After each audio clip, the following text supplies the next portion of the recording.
Alright, YouTube. Quick car review.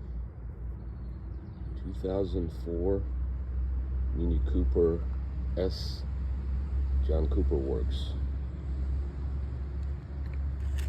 R53 supercharged. John Cooper Works. Got this for my 16-year-old. We have a rule in the family. Every person must start driving stick day one. Anyways, a little over 200,000 miles. Perfect first car. A few little problems. Previous owner gave me a bunch of stuff that I actually don't want. Somebody wants these side skirts. Not these, the actual John Cooper Works ones, the yellow ones. Hit me up. One's cracked, missing a piece, the other one's perfect. Anyways,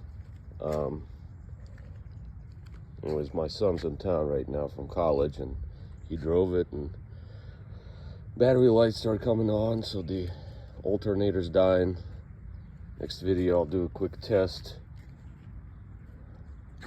of the battery. We'll go from there. All right.